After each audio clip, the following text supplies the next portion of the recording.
Pour donner un thème à ce message, je dirais, je n'ai point besoin de signes pour croire qu'il est un Dieu, pour croire qu'il est mon Dieu. Je n'ai pas besoin de signes.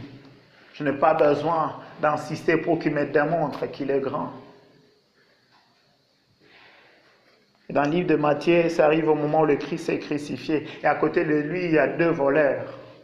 À côté, en bas de la croix, il y a des sacrificataires. En bas de la croix, il y a des pharisiens. Et nous allons lire ce que ces hommes seront en train de dire. Matthieu 27, je commence à partir de 39. Les passants l'injuriaient et secouaient la tête en disant, « Toi qui détruis le temple et qui le rebâtis en 3 jours, sauve-toi toi-même. Si tu es le Fils de Dieu, descends de la croix. » Les principaux sacrificateurs avec les scribes et les anciens se moquaient aussi de lui et disaient, « Il avait sauvé les autres et il ne peut se sauver lui-même. S'il est le roi d'Israël, qu'il descend de la croix et nous croirons en lui. » J'apprécierais que nous puissions retenir vraiment le verset 42. Et il s'est confié en Dieu, que Dieu lui délivre maintenant, s'il aime, car il a dit, je suis fils de Dieu. Verset 44, les brigands crucifiés avec lui, insultés de la même manière, depuis la 6e heure jusqu'à la 9e. Il y a de ténèbres sur toute la terre. Vers la 9e heure, Jésus s'écria d'une voix forte, Eli, Eli, lama sabachthani. C'est-à-dire, mon Dieu, pourquoi m'as-tu abandonné? Quelques-uns de ceux qui étaient là l'ayant entendu dire, il appelle Élie. Et aussitôt, l'un d'eux courut prendre une éponge qu'il remplit de vinaigre, et l'ayant fixé à un roseau, il lui donna à boire. Mais les autres disaient, laisse, voyons si Élie viendra le sauver. Jésus poussa de nouveau un grand cri et rendit l'esprit. Et voici le voile du temple se déchira en deux. Depuis le haut jusqu'en bas, la terre trembla. Le rocher se fendirent, les sépulcres s'ouvrirent, et plusieurs corps de saints qui étaient morts ressuscitèrent.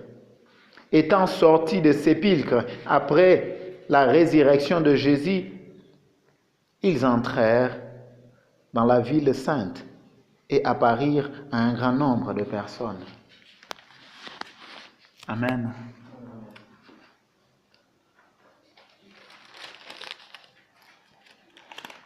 Jésus-Christ est crucifié. C'est vrai, ce soir, on va aussi parler un peu de ce qui fait la différence, de ceux qui commencent à demander les signes à cause de leur incrédulité et ceux qui ont vécu avec l'intimité. Mais je vais d'abord commencer à relater l'histoire, comment ça se passe. Le Christ étant le Fils de Dieu, il est venu pour passer à la croix. Mais ces hommes qui n'ont pas cru en lui, ils n'ont pas eu l'opportunité de pouvoir écouter le secret de sa mission. Or, ses disciples avaient le secret de sa mission. Ses disciples avaient le détail de ce que le Christ allait faire. Il dit, je ne vous appelle plus de serviteurs, je ne vous appelle plus des esclaves, mais je vous appelle des amis.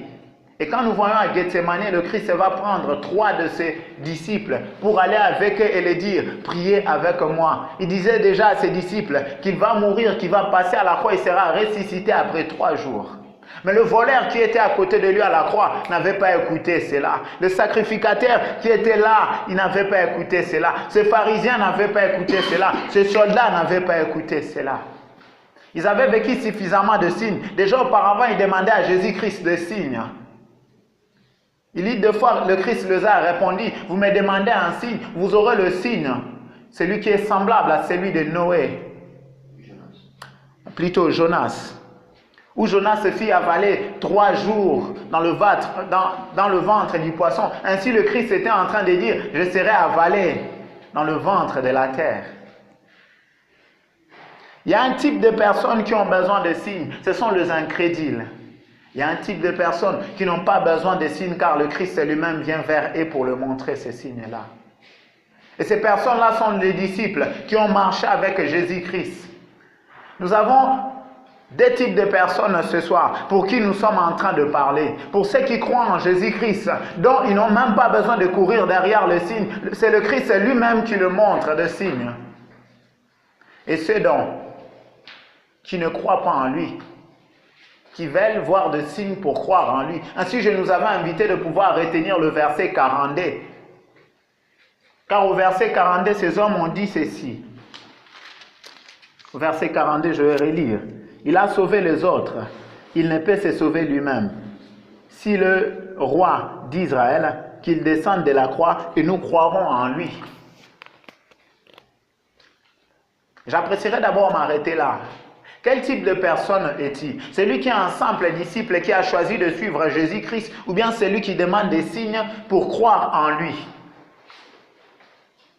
Ces hommes sont en train de demander qu'ils puissent descendre de la croix. Ce n'est que dans ces cas-là qu'ils vont le croire. Est-ce que tu es le type de personne qui pose des conditions à Dieu, que si tu fais ça, et moi je ferai ça? Ne sois pas le type de personne qui donne des conditions à Dieu quand il te donne une tâche à faire, quand il te donne une mission. Quand tu dois le croire, tu n'as pas besoin de lui poser de conditions. Je ne suis pas contre le toison que j'ai à poser. Je ne suis pas aussi contre le toison, car il m'est arrivé deux fois que j'ai eu à demander à Dieu, s'il te plaît, dis-moi si tu es avec moi. Si tu es avec moi, parle-moi de ceci. Ce n'est pas un problème de poser ce n'est pas un problème de poser un toison. Mais quelle est la position de ton cœur? Ces hommes avaient le cœur éloigné de Jésus-Christ. Ils sont en train de demander des signes. Et quand nous lisons tous ces dons qui ont demandé des signes, c'était des personnes qui étaient éloignées de Jésus-Christ. Ils ne voulaient pas de lui en soi. Ils venaient en soi pour le tenter. Les gens d'aujourd'hui demandent des signes. Vous savez, pour la question de signes, pour le cas de Pierre, cela a ramené à ce que Pierre puisse dire « Je ne suis pas propre, je ne mérite pas d'être à tes côtés ». Quand il lit cette pêche miraculeuse, Pierre s'indignait. Ah ben oui, j'ai rencontré des personnes dont il lui dit réellement ce que Dieu voit au fond de son cœur. Dieu te communique ce qui se passe au fond de son cœur. Tu lui dis ça clairement, tu dois abandonner ça. Et la personne t'écoute, il reconnaît aussi que cela est au fond de son cœur. Donc, la vérité de son cœur a été révélée. Mais cette personne-là ne se soumet pas à suivre la voie de Dieu. Ce n'est pas une prophétie qui amène à la conversion. Je ne vais pas choquer quelqu'un ce soir, mais j'apprécierais être vrai. Ce n'est pas une prophétie qui amène à la conversion, mais c'est de ton amour pour Dieu qui va t'amener à la conversion. Amen. C'est de ton amour que tu seras ramené à croître dans la consécration. Ce n'est pas le nombre de miracles qui fera de toi un homme consacré, mais c'est la disposition de ton cœur. Et par là même des dispositions de cœur, quand le Christ doit aller à Gethsemane, il est allé avec eux tous à cette montagne d'Olivier. Mais quand il a fallu qu'il se retire encore, il a pris 3 personnes seulement. Des personnes qui voulaient vraiment être à tout près à côté de lui. Dans le Christ, à un moment, il le dit aux 2 fils de Zébédée que vous ne saurez, est-ce que vous saurez boire la coupe? Et quand ils lui ont dit oui, il a dit oui, je vois que vous saurez boire cette coupe que je vais boire. Mais la question de vous asseoir soit à ma droite, soit à ma gauche, cela dépend du Père. Le Christ lui-même a reconnu que ces 2 hommes, Jean et Jacques, étaient en mesure de boire cette coupe douloureuse que Christ pouvait boire. Et nous avons un autre homme, Pierre, un homme qui est prêt à tout, un homme qui l'a même suivi chez Caïphe, chez le souverain sacrificateur. Il est même entré dans cette cour-là. Or, c'était lui qui venait à peine de couper l'oreille du serviteur de ce souverain sacrificateur. Est-ce que nous sommes ensemble? Est-ce que vous êtes en train de comprendre? Nous comprenons que cet homme n'a pas peur d'avancer avec Jésus-Christ. Vous savez, si tu veux vivre de signes avec Dieu, si tu veux vivre de prodiges de choses, tu dois entrer dans la disposition et dans la position des disciples. Ce n'est pas à la foule que le Christ montre les signes, c'est plus à ses disciples.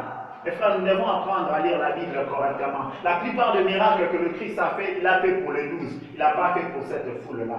C'est vrai, il eut compassion de la foule, il a fait la multiplication de pain. Mais lisez bien, il a eu à faire cela à des reprises. Or, dans Marc 6, au verset 52, Marc est en train de soulever que ces hommes n'avaient pas compris le miracle, la multiplication de pain. Ce qui a fait que quand le Christ a marché sur les eaux, ils ont eu à avoir peur. Ils ont cru que c'était un fantôme. Et d'ailleurs, je vais nous inviter à lire cela le plus vite possible. Marc 6, le verset 52.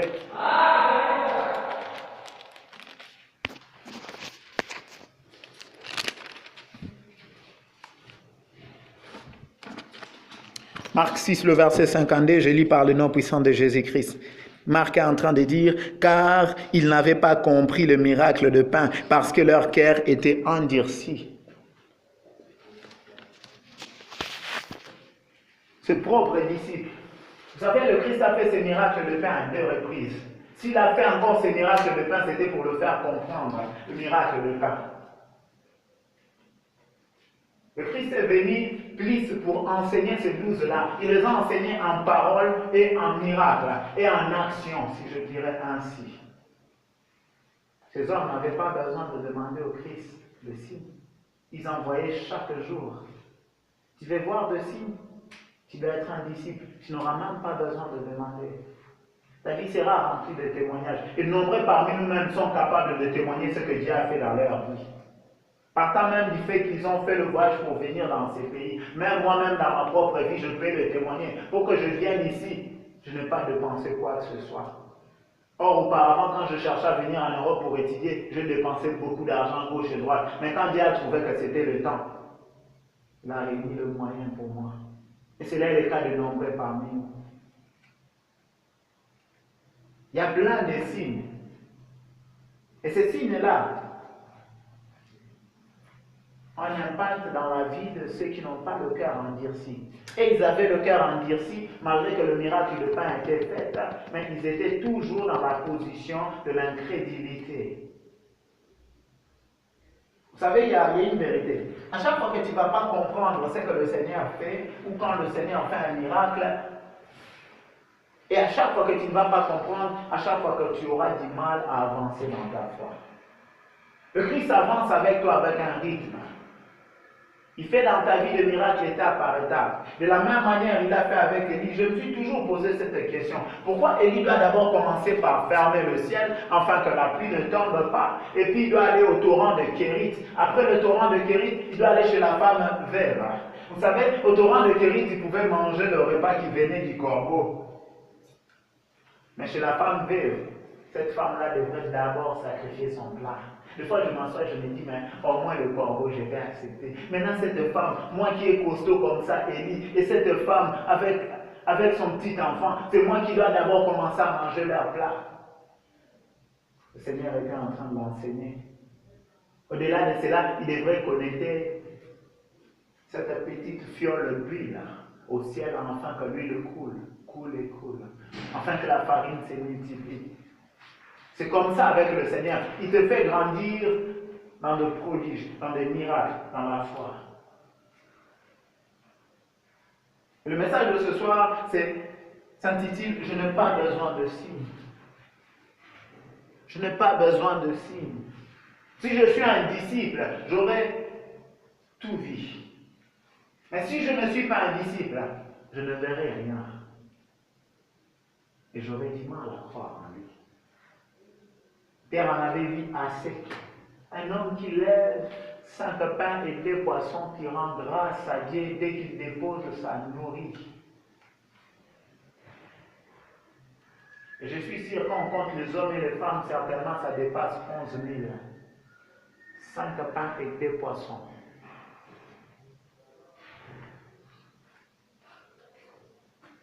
Mes frères,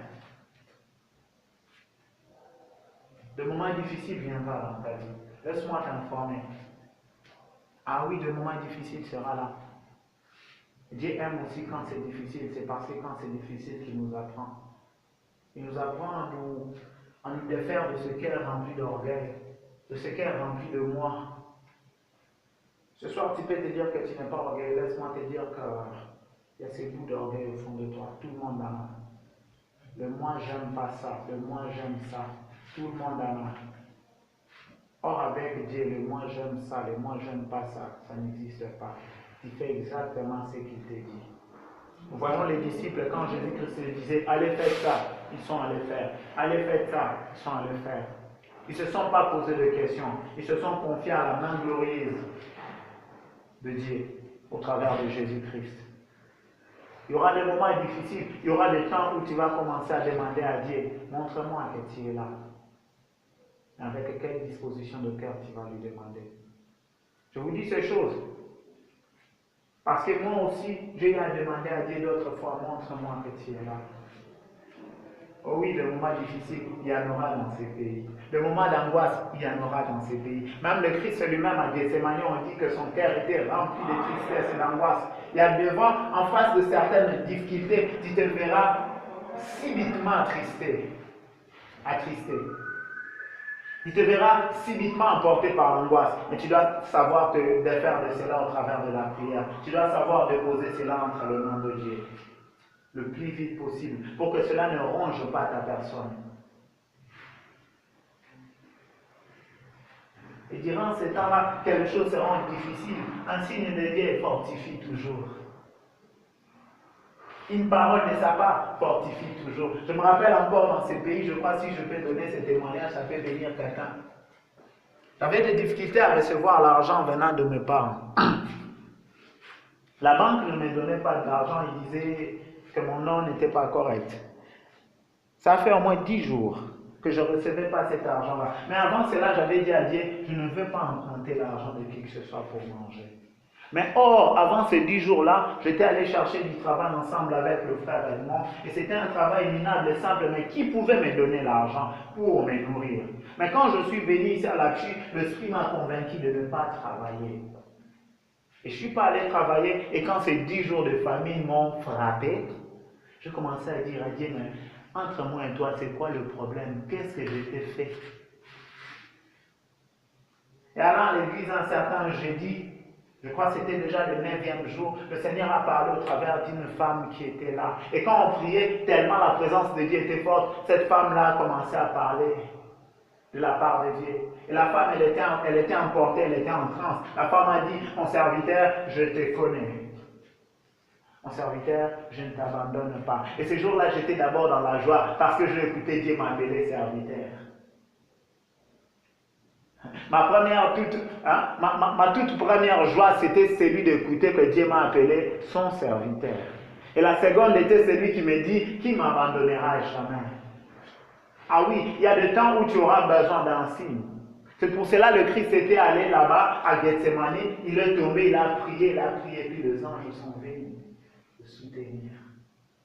Là où ses disciples n'ont pas pu le soutenir, la main de Dieu est venue le soutenir. En même temps, j'apprécierais de te communiquer cette pensée. Là où ton ami ne peut pas te soutenir, la main glorieuse de Dieu sera là pour te soutenir. Ah oui, il m'est arrivé des fois où j'ai eu simplement besoin d'être consolé par le Saint-Esprit, pas par la main d'un homme. Parce que le Saint-Esprit reste là 24 heures. Ah oui, mon frère, je t'annonce qu'il y aura des moments difficiles. Et c'est ça la vie, et c'est ça la marche chrétienne. Le Christ lui-même en a vécu. Il est l'exemple principal que nous avons. Le défi qui est en face de toi, même dans la marche chrétienne, même dans la société, va t'amener à te poser des questions. Même à te dire, est-ce que Dieu, il écoute aussi mes prières?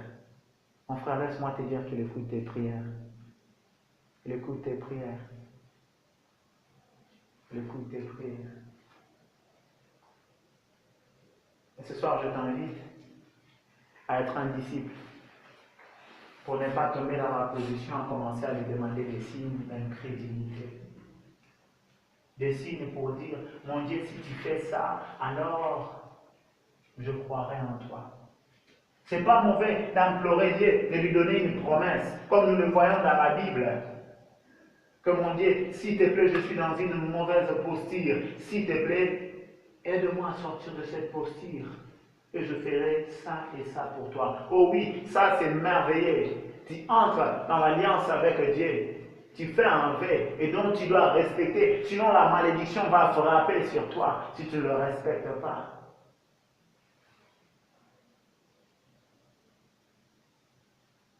Mais des fois, le Seigneur nous pousse à entrer dans des situations difficiles, afin que de nos bouches sortent les paroles de cette alliance avec lui, afin de le servir, afin de marcher avec lui.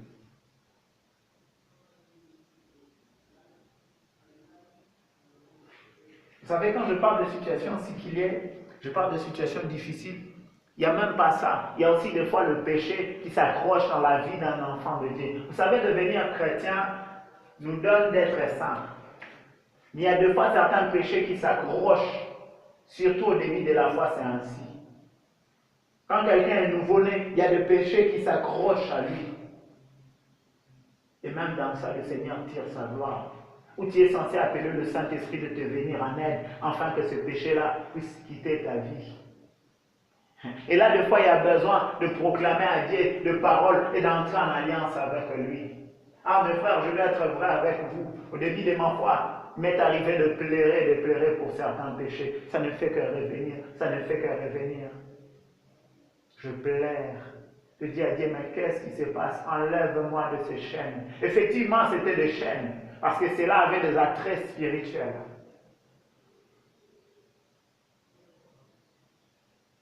Mes frères, nous sommes appelés à entrer dans la position des disciples. C'est dont le Christ va appeler d'aller avec lui à la montagne comme étant des amis, comme étant de ceux qui vont partager avec lui le fardeau. Vous savez, le Christ est assez musclé, assez costaud.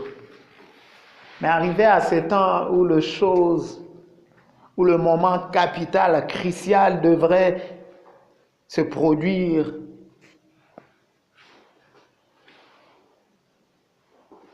il a eu besoin d'être consolé, il a eu besoin d'être soutenu.